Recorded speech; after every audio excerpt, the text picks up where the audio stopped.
네, 우리는 지난주에 그리스도인으로서 형제를 대하는 태도에 대해서 우리가 살펴보았지요. 형제를 비판하지 말라 이렇게 말씀하시면서 자칫 잘못하면 판단자의 자리에 서게 된다라는 이야기, 그것이 우리로 하여금 그것을 고쳐주려고 하는 의도보다 더 큰 잘못에 이를 수 있다라고 얘기하는 것이죠. 그러면서 형제를 대할 때 언제나 내 눈에 들보가 있다라는 그러한 자세로 형제를 대하는 태도를 우리에게 가르쳐 주셨습니다. 그러나 이런 정말로 하늘의 태도, 거룩한 것, 하나님이 우리에게 가르쳐주신 진주와 같은 천국 백성다움, 이것이 누군가에게는 도리어 짓밟히고 그것이 해를 입고 그 가치를 모르는 개와 돼지, 즉 공동체를 해하는 자들에게 오히려 바보처럼 되어서는 안 된다라고도 하셨어요. 그래서 어떻게 해야 합니까? 라고 했을 때 그것이 오늘 말씀에서 이어지는 그런 묵상이 될 것 같아요. 오늘도 말씀에서 읽으셨던 것처럼 하나님께 지혜를 구하라는 겁니다.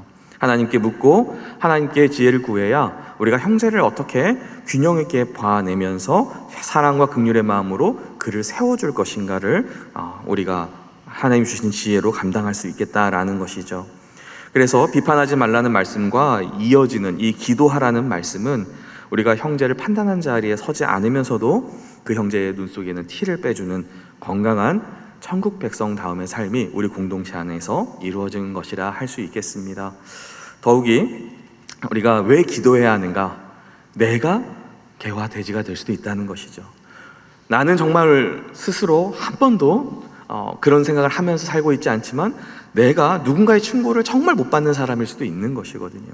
내가 도리어 공동체를 해치고 있는 사람일 수도 있어요. 그래서 이 거룩한 것, 하나님 나라의 귀한 그 가치를 듣는 자가 되기 위해서라도 우리는 끊임없이 오늘 주님은 구하고 찾고 문을 두드리라 라는 본문으로 이어진다. 우리는 그렇게 이 본문을 이어서 생각해 볼 수 있을 것 같습니다.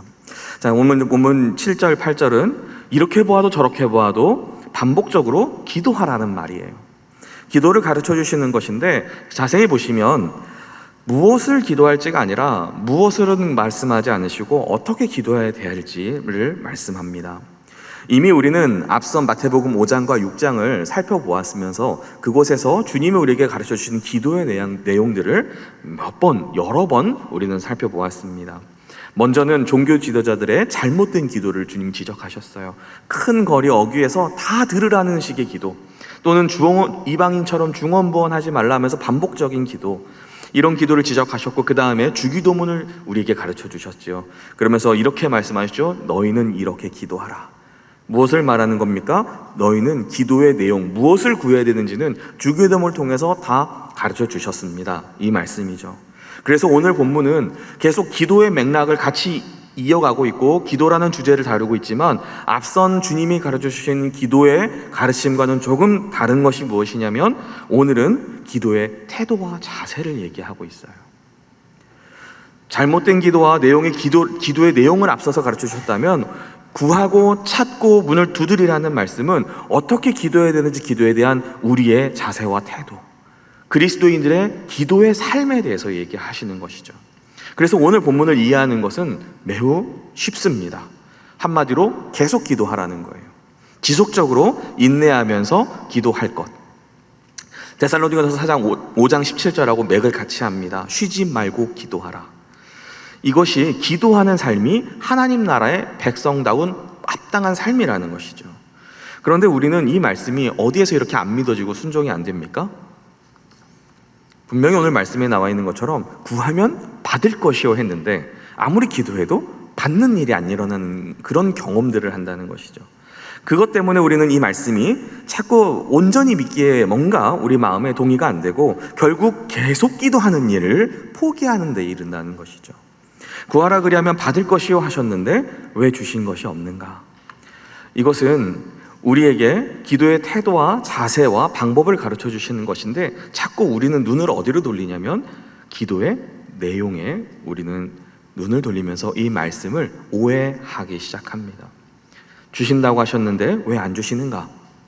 이 말씀에 의지해서 구하라고 하면 주신다고 하셔서 이 말씀에 의지해서 우리가 구했는데 찾았는데 왜 안 찾아지고 왜 안 열립니까? 우리의 이유가 그것이잖아요.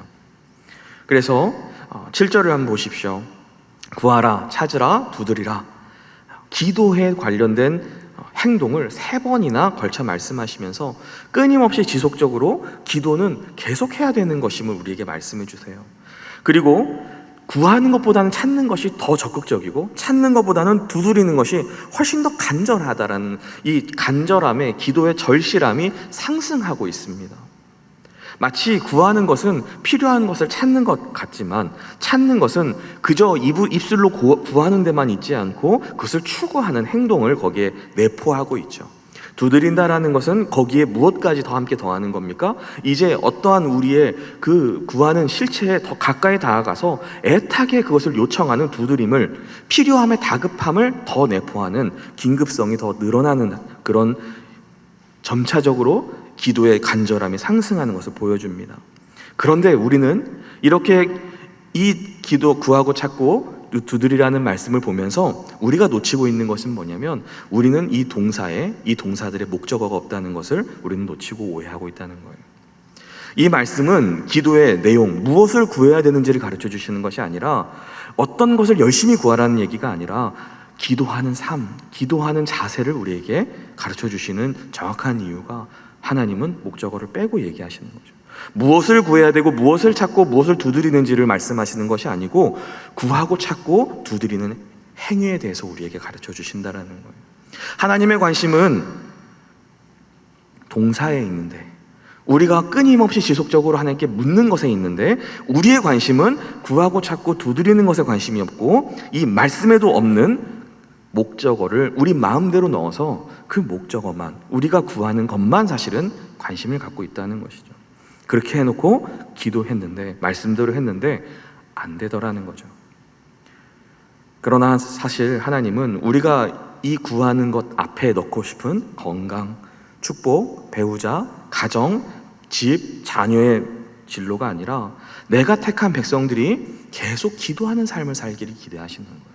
계속 구하는 삶을, 계속 찾는 삶을, 계속 하나님을 향하여 묻는 삶을 하나님은 관심 있어 하시고 하나님은 또 묻고 또 묻고 하나님께 또 의지하는 그러한 그리스도인을 기대하시면서 사실은 이 말씀을 우리에게 주신다는 것이죠. 여러분, 그러면 응답은 어떻게 되는 것일까요? 오늘 7절 8절을 한번 들어보십시오. 구하라 그리하면 너에게 주실 것이요 찾으라 그리하면 찾아낼 것이요 문을 두드리라 그리하면 너희에게 열릴 것이니 구하는 이마다 받을 것이요 찾는 이는 찾아낼 것이요 두드리는 이에게는 열릴 것이니라. 여기에 보시면 구하면 주실 것이고 찾으면 찾아낼 것이고 문을 두드리면 열릴 것이다 이렇게 되어 있죠. 8절은 사실상 반복입니다. 구하는 이가 받을 것이고 찾는 이가 찾아낼 것이고 두드리는 이에게 열릴 것이에요. 우리는 여기에서 응답에 대해서 확실하게 알 수 있는 것은 반드시 응답된다는 사실이에요. 그런데 여기에 정확하게 우리에게 지적해주고 있는 중요한 정보가 하나 있습니다. 그것은 우리의 일은 구하는 일이고 하나님의 일은 응답하시는 일이라는 거예요. 오늘 본문에서 우리가 확인하는 것은 하나님이 한번 들으셨으면 그분은 응답의 의무가 있는 분으로 등장하신다는 거예요. 그런데 우리는 이 응답이 우리의 일이 아닌데 우리의 일이라고 생각하는 것이죠. 응답은 우리가 걱정하고 우리가 염려하고 우리가 고민해야 될 일이 아닌데 우리가 걱정하고 우리가 염려하고 우리가 고민한다라는 거예요. 응답은 하나님이 고민하시고 하나님이 생각하셔야 되는 일이에요. 그가 들으셨으면 그는 반드시 그냥 넘어가는 법이 없으시고 오늘 말씀에 보면 반드시 그것을 판단하셔서 선악간에 우리에게 좋은 것이 무엇인지 어떤 것을 구하든지 만약에 그분이 좋은 것으로 응답하셔야 되는지 좋지 않다라고 판단되면 더 좋은 것으로 주셔야 되는 분, 그 역할은 누구의 일이냐면 하나님께서 하셔야 되는 일이라는 것이죠. 그래서 이 기도를 자세히 보시면 우리의 일은 구하는 일이고 하나님의 일은 응답하시는 것입니다. 그래서 이 기도를 우리에게 끊임없이 태도와 자세, 기도는 이렇게 해야 돼 라고 가르쳐 주시면서 우리가 무엇을 배우냐면 하나님을 향한 태도를 배우는 것입니다. 너희들의 일은 나를 향하여서 계속 기도하는 것이다. 듣고 응답하는 영역은 나의 영역이다. 하나님의 영역이고 아버지의 영역이다라는 것이죠. 우리는 그렇게 함으로써 아버지께 구하는 존재가 되고 하나님을 의지하는 하나님을 의지하는 대상으로 하나님을 우리는 바라보게 됩니다. 그런데 우리가 원하는 것을 들어주셔야만 하는 하나님으로 우리가 계속 이 말씀을 사용하면 하나님을 우리보다 아래에 위치하는 하나님을 향한 태도가 잘못되기 시작해요. 여러분, 누군가 여러분에게 돈을 끌어와요. 마치 맡겨놓은 것 마냥 너무나 당당하게 요구하면 그것이 부모님이든 형제든 자녀든 당황스럽잖아요. 기도를 우리가 하는데 정말 찾고 두드리고 우리가 구합니다. 그런데 우리가 마치 하나님을 어떤 태도로, 어떤 분으로 우리가 대하냐면 줄기차게 있지도 않은 목적어를 잔뜩 집어넣어 놓고 마치 그분은 우리가 기도하는 대로만 계속 응답해 주셔야만 한 우리의 아랫사람인 것처럼 그분을 대하고 있다는 것이죠. 그래서 주님이 이 기도를 우리에게 가르쳐 주실 때 이것은 기도의 자세라고 말씀하시면서 우리에게 기도해야 하는 태도는 하나님을 향한 바른 자세, 그것을 훈련시키셔서 바른 태도를 지닌 그리스도인이 되기를 바라시는 것으로 우리는 볼 수 있다는 겁니다. 우리가 제대로 된 방법으로 기도하지 않으니까 우리는 하나님의 일을 내 그 일로 가져와서 내가 대신 염려하고 결국 어떤 결과가 있어요? 내가 하는 일을 게을리하게 돼요. 다시 한번 강조합니다. 구하고 찾고 두드리는 것이 우리의 일이고 주시고 찾아내게 하시고 열어주는 일은 하나님의 일을 하신다는 것이죠. 우리가 하나님의 일을 염려하니 기도에도 소용이 없다는 결론에 자꾸 도달하게 되는데, 그러니까 결국 어떤 삶을 살게 돼요? 우리가 해야 할 구하는 일, 찾는 일, 두드리는 일을 게을리하는 삶을 살게 된다는 겁니다. 주님은 이 본문을 통해서 우리의 기도의 자세를 가르쳐주고 싶어 하신다는 것을 우리가 놓치고 읽으면 우리는 우리의 일도 못할 뿐 아니라 하나님을 향한 태도에도 문제가 생기기 시작한다. 이 사실을 우리는 명심해야 합니다. 오늘 7절, 8절을 보시면 우리는 한 가지 더 묵상할 게 있을 것 같아요. 특별히 8절만 보십시오. 8절을 자세히 보시면 하나님의 응답이 미리 준비되어 있다는 것을 우리는 알게 돼요. 8절은 마치 이런 의미죠. 구하기만 해봐. 반드시 받을 거야. 제발 좀 찾아보렴. 그러면 반드시 찾아내게 해줄게. 두드려보렴. 반드시 열릴 준비가 돼 있어. 사랑하는 성도 여러분, 이 땅을 살아가면서 저와 여러분이 경험하는 세상은 어떤 세상입니까? 무엇 하나라도 여러분에게 더 주려고 하는 세상입니까? 여러분이 아무것도 안 해도 아주 이뻐 죽겠다고 그냥 어서 오라고, 여기 앉으라고, 하나라도 더 가져가라고 하는 세상을 살고 가십니까? 아니면 하나라도 못 뺏어 먹어서 안달인 세상을 살고 있습니까? 조금이라도 더 가지려고 아둥바둥 다투면서 가족도 친구도 없이 서로 치열하게 살아가십니까? 우리가 경험한 세상은 후자잖아요. 그런데 주님이 기도하는 자에게 보여주시는 새로운 세상은 주님이 예배해 놓으신 세상이라는 거예요. 주님이 준비해 주신 세상이라는 거죠. 이러한 세상은 우리가 한 번도 경험해 보지 못한 세상입니다. 아브라함에게 주셨던 여호와 이레처럼 하나님께서 우리에게 가장 좋은 것을 우리가 기도하기 전부터 이미 주고 싶으셔서 준비해 놓으신 세상이 하나님이 우리에게 주시는 세상이에요. 우리는 끊임없이 기도를 응답을 받아내는 고행처럼 여겨요. 그런데 이 기도를 통하여서 하나님은 우리에게 보여주고 싶으신 것은 너의 힘과 능력으로 살아가는 세상을 그만 살고 하나님이 예배해 놓으신 세상, 그 새로운 세상으로 들어가라고 우리에게 이 기도를 계속할 것을 요청하시는 것이죠. 우리가 항상 기도할 때 이미 우리의 필요를 다 하시는 주님이 예비하시고 준비하셨을 뿐 아니라 그 새로운 세상으로 우리를 들어가게 하셔서 그 새로운 세상, 우리가 노력하지 않아도 하나님을 의지하며 살아갈 때 하나님이 예비해 놓으신 것들을 열리는 그런 세상을 누리게 하는 감사와 감격이 있는 삶을 얻게 하시려고 우리에게 계속 묻는 삶을 요구하시는 거예요. 여러분, 이것은 다른 말로 하면 믿음으로 사는 삶이라고도 할 수 있어요. 그가 예비하셨음을 믿기에 안개 속을 걸어가는 것 같아도 내가 기대하는 응답이 아직 없어도 낙심하지 않는 겁니다. 하나님을 믿는 일을 멈추지 않는 것이죠. 구하는 일을 더 이상 하지 않겠다고 하지 않는 것이죠. 도리어 이러한 믿음을 가지고 있을 때 우리는 멋대로 사는 것보다, 내가 주인되어 사는 것보다 믿음이 이끄는 삶으로 우리를 드리기에 구하고 끊임없이 찾고 끊임없이 주님께 묻는 의존적인 삶을 살 수 있는 겁니다. 사랑하는 성도 여러분, 쉬지 말고 기도합시다. 저한테도 해야 되는 말이죠. 우리 그리스도인이 기도하지만 사실 기도하는 삶이 그리스도인을 만들어요. 지속적으로 기도해야 신앙이 자라고 하나님을 향한 태도가 바뀌기 때문에 믿음의 눈이 열리고 비로소 새로운 세상이, 믿음의 세상이 열리게 되는 거예요. 우리는 기도의 이유를 응답이 있느냐 이걸로 자꾸 판단하려고 하지만 그것조차도 깨달으려면 주님은 우리에게 계속 기도해야 된다는 얘기를 하세요. 기도해야 깨닫는 거예요. 기도가 우리를 변화시켜 나가고 있다는 것을 계속 기도하는 사람들에게 주님은 은혜로 깨닫게 해주시는 겁니다. 그래서 어느 순간 응답만 구했던 그리스도인이 정말 하나님을 구하는 그리스도나온 그리스도인으로 변해가고 있다는 것을 우리는 기도의 삶을 통해서만 볼 수 있습니다. 저는 어려서는 제가 기도할 때 대부분 제가 없는 것만 기도했던 것 같아요. 필요한 것만 계속 기도했어요.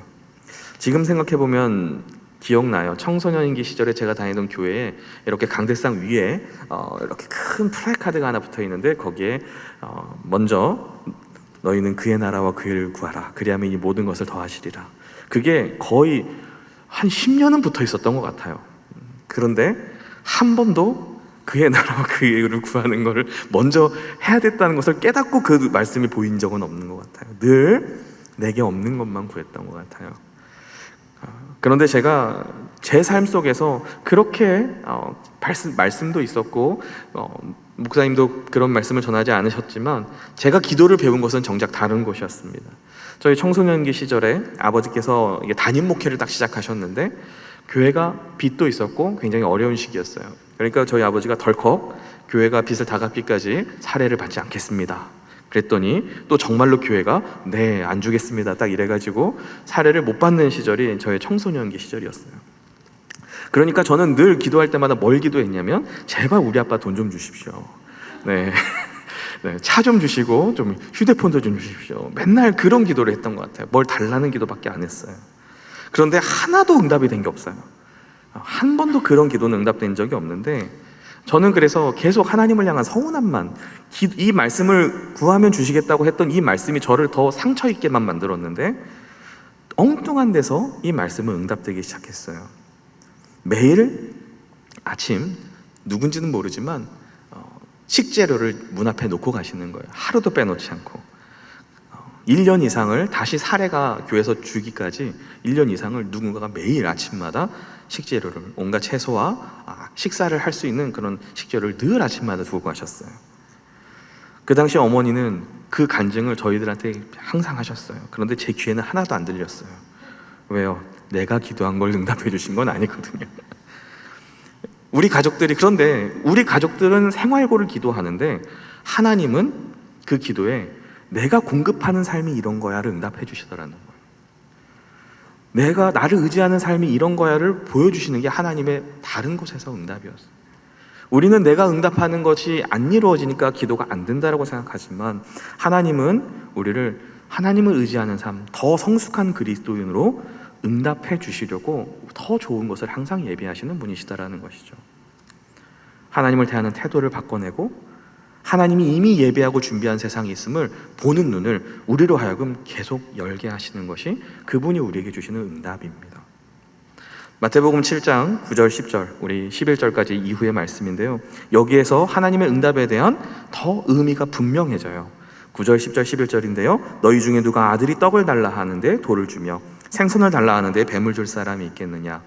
너희가 악한 자라도 좋은 것으로 자식에게 줄 알거든 하물며 하늘에 계신 너희 아버지께서 구하는 자에게 좋은 것으로 주시지 않겠느냐. 여러분, 이 말씀이 위로가 되는 것은 뭡니까? 아들은 떡을 달라고 해도 된다는 거예요. 생선을 달라고 해도 된다는 거예요. 이 기도가 저급하다라고 하나님이 듣지 않으시겠다라고 하시지 않겠다라는 거예요. 아들은 어떤 의미에서 아들이냐면 아버지에게 주님 내가 이거 필요해요라고 기도를 해도 되는 존재고 그렇게 기도를 해도 하나님은 그 기도를 하나님이 기뻐 받으시는 기도로, 하나님이 오늘 본문에서 요구하는 끊임없이 하는 기도에, 올바른 기도에 하는 그 기도로 들어주시겠다라는 거예요. 여러분도 자녀들을 이렇게 키우시잖아요. 내 자녀에게 좋은 것이 무엇인지 치열하게 고민하고, 우리 아이들이 공부하는데 필요한 것이 있으면 열심히 알아보시잖아요. 한 집사님과 통화했는데, 역시 이 집사님이 제가 센스가 있다는 건 알았지만 이렇게까지 아이를 위해서 최선을 다하시는지는 정말 놀랐어요. 정말 최선을 다해서 그 아이의 필요를 정말 잘 준비해 주시더라고요. 여기 앉아 계신 우리 다른 어머니들도 다 마찬가지일 거라고 생각해요. 둘째가라면 서러울 정도로 내 자녀에게 좋은 것을 주려는데 아마 엄청난 고민, 최선을 다하고 계신, 그리고 계셨는 줄 알고 있어요.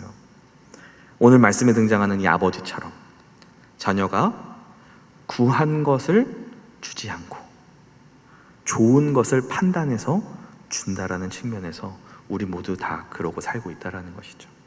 아니요, 여러분들은 심지어 자녀가 자녀에게 뺏어야 된다라고 판단되는 것은 뺏으시잖아요.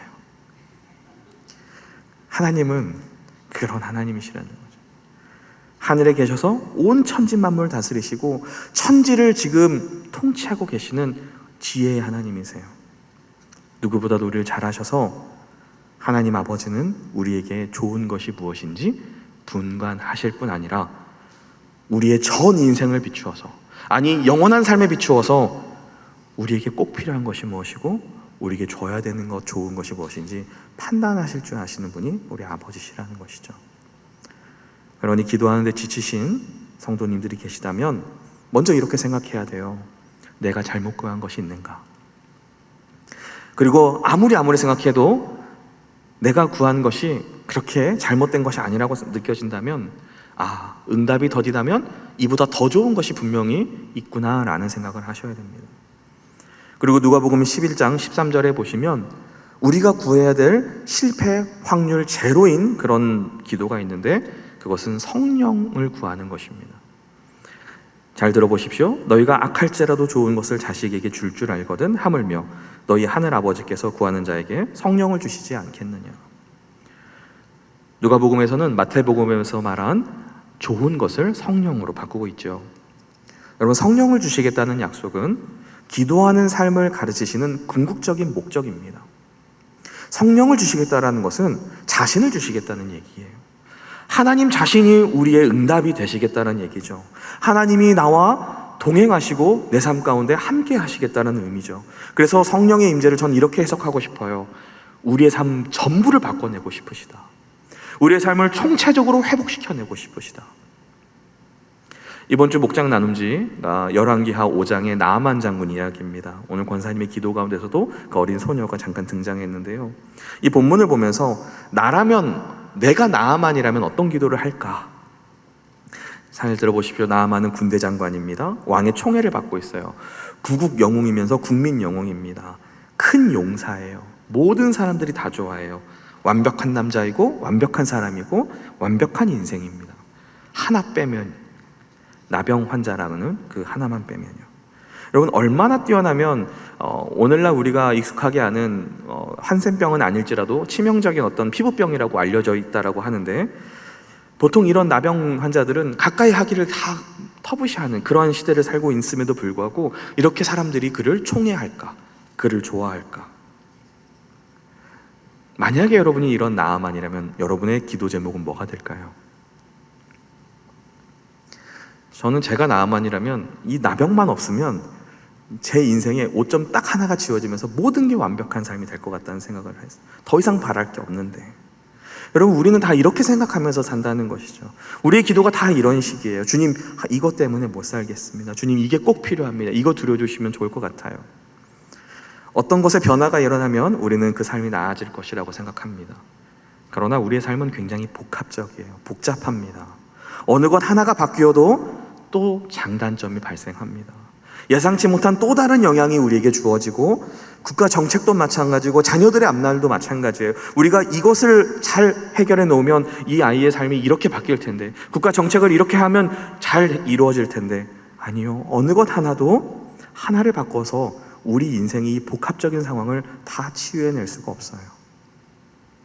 오직 성령이 우리에게 임하시면 어떤 일이 벌어지냐면, 그것이 가장 좋은 응답이고 우리 삶을 총체적으로 바꾸는 이유는 무엇이냐면, 그가 우리 삶의 주인이 되셔야만이 우리 삶의 전인적인 회복이 가능하다라는 거예요. 어느 것 하나를 채워서 뭔가를 완벽하게 만들 수 있는 그런 단순하고 한계가 있는 생각 속에 갇혀 있는 것이 아니라, 나를 가장 잘 아시는 하나님이 내 삶의 모든 부분을 종합적으로 다듬으시고 깨어진 부분을 고치시고 회복해내시는 그 총체적인 회복이 성령 하나님을 통해서만 가능하다라는 것이죠. 그래서 하나님은 우리에게 끊임없이 간구하는 삶을 살 때 궁극적으로 그 사람이 깨닫는 기도의 목적은 내가 필요한 어떤 것이 아니라 성령님을 구하는 것, 그분을 구하는 것이라고 말씀해 주시는 겁니다.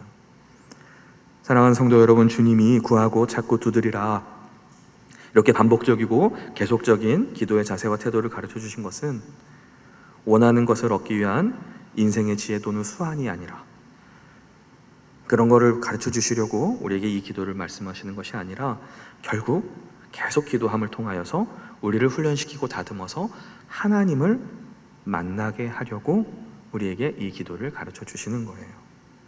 하나님을 대하는 태도를 바르게 할 뿐 아니라, 하나님 의존적인 삶을 살다 보면 어느 순간에 하나님을 만나게 되는 삶이 이 기도의 가르침의 의미입니다.